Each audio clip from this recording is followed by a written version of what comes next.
A very good morning to all my students. I hope you all are safe and sound. Students, today we will study about our literature chapter number 4, The Ashes That Made Trees Bloom. The story, The Ashes That Made Trees Bloom, written by William Elliott Griffiths. Students, this is a Japanese story. It's about an honest and a hard-working couple who live with their pet dog, Muko. So this couple is having a pet dog with the name Muko. They are also having some neighbors, but their nature is really cruel and greedy. In fact, because of their cruel nature only, the dog was dead in the story. So let's read in detail what happened to the dog and how he helped the honest, the hardworking couple even after his death. So this is your chapter. I've also uploaded the PDF of the same on your ERP. So let's read. Once there lived an old couple. They had a pet dog. They had no child. So they loved the dog as if it were a baby. The dog was called Muko. The kind couple fed the dog with their own forks. And in return, the dog also loved them a lot. As you can see in the picture, the old man was a farmer. Every morning, Muko followed him to his fields. There was a heron walked in the footsteps of the old man as well. He used to pick up the worms. And like the master, the dog also never harmed the birds. One day, the dog put his paws against the old man's legs. He motioned with his head to some spot behind. Basically, he was pointing towards some direction. So, to please the pet, the old man followed the way. He followed the dog. At a little distance from there, the dog stopped and it started scratching the ground. To help the pet, the old man struck his hoe in the earth. Now what they found? They found a pile of gold. As you can see in the picture, the old man found a pile of gold before him. So, thanks to the dog, the old couple became rich. They gave a feast to their friends and helped their poor neighbors. In the same village, there lived a wicked old man and his wife, about which I have mentioned in the introduction. They brought the dog into their garden. They set before him good food. And why do you think they all were doing it? They all were doing it for the gold. But dog was really afraid of them. He neither ate anything nor moved. So, the wicked couple dragged the dog out of the doors. They walked with him. When they reached a pine tree, the dog began to scratch again. The wicked couple was delighted with the thought of having gold. So both of them also started digging. What they found? A dead kitten. So the wicked couple didn't find any gold. And with this thing, they got really angry. So they killed the dog. Then they flung him into the hole they had dug. They heaped the earth over his carcass. Here, carcass means the dead body. The incident of the dog's death reached the ears of its owner. He felt so bad. He was really sad, as if he had lost his own son. He went to the place where his pet had been buried. He mourned for a very long time. Here, mourn means when you feel sorrow, show sorrow, feel sorrow for the death of someone. He called him many dear names, as if he were alive. That night he saw the dog in his dreams. The dog asked him to cut the pine tree and made from it a mortar. Here, mortar means a cup-shaped receptacle in which ingredients are crushed, usually for the cooking purpose. The dog also asked him to make from that wood a mill. The old man did as he was told. With much labor, he made a small bowl of the wood. Then he made a long handled hammer of the wood.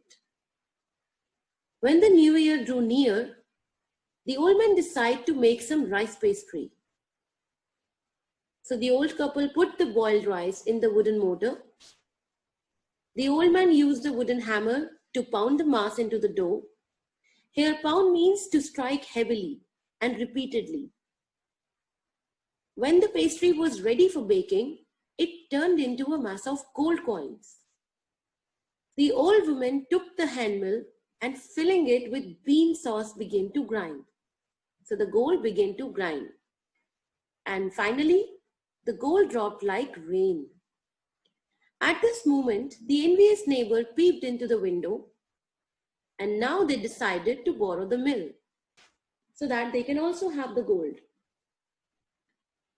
The old couple readily gave their mill to the neighbor, as they were really generous. The man began to pound the rice and the woman began to grind. However, this time the pastry and sauce turned into worms. So again they got irritated. They broke the mill into pieces to use it as the firewood. The generous old man dreamt again, and this time the spirit of the dog informed him about how the mill had been burned. He then asked him to take the ashes of it on the trees, withering to make them bloom again. Basically, the dog asked the old man to sprinkle the ashes over the trees so that they can bloom again, they can flourish again. The old man went to his neighbor's house and found them sitting before the fireplace, burning the lags of the mill. He was resentfully allowed to take away the bucket of the ashes. Basically, initially, they were angry with him, but later on, they allowed him to take the ashes. He went up to his withered dressy tree and sprinkled the ashes. And suddenly, the fragrance of the freshly blossomed flowers reached the village. Then, when the old man learned that Daimyo was arriving, he climbed up an old withered cherry tree. Here, Daimyo means one of the great lords. They all used to worship Daimyo. So, the villagers set out to bow down until the procession passed by, in order to give respect. But the old man decided something else.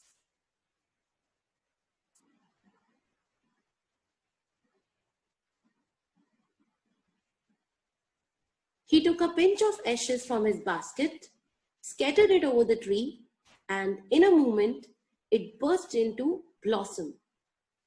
The delighted daimyo ordered the train to be stopped and got out to see the wonder. He was really surprised and impressed by the act of the old man. He called the old man to him and thanked him. He also ordered presents of silk robes, sponge cakes, fans, and other rewards to be given to the old man. He even invited him to visit the castle. So the old man went gleefully. Here, gleefully means happily, and shared his joy with his dear old wife. But when the greedy neighbor heard about it, he again tried to copy and took some of the magical ashes and went out on the highway. There he waited until a daimyo's train came along. And instead of kneeling down like the crowd, he climbed a withered cherry tree. Basically, this fellow was trying to copy the old man. When the daimyo himself was almost directly under him, he threw a handful of ashes over the tree, which did not change this time. The wind blew the fine dust in the noses and eyes of the daimyo and his wife. They started sneezing and choking. It spoiled all the pomp and dignity of the procession. The man whose business it was to cry said, "Get down on your knees." He seized the old fool by the collar, dragged him in front of the daimyo, tumbled him and his ash basket into the ditch. Here, tumble means basically he made him fall in front of the daimyo. They all then beating him soundly and left him for dead. So this is how the story ended.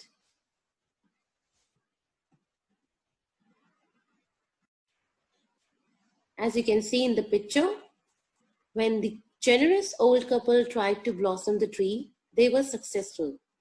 But when the wicked old man was trying to copy, he faced the consequences. And at the end, the generous old man became the favorite of the daimyo. Here's the story for your reference. So now what is the moral of the story, students? First of all, we should not be greedy. And the most important, we should not copy someone else just out of greed.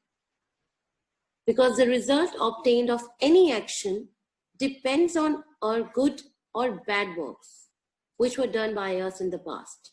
So there is no point in copying someone. And we should have a positive attitude.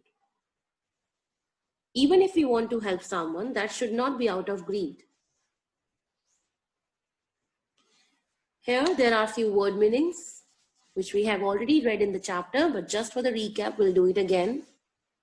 Here, flung. Flung means threw. Like the wicked old couple, flung the dead body of the dog into the pit. Carcass, the dead body.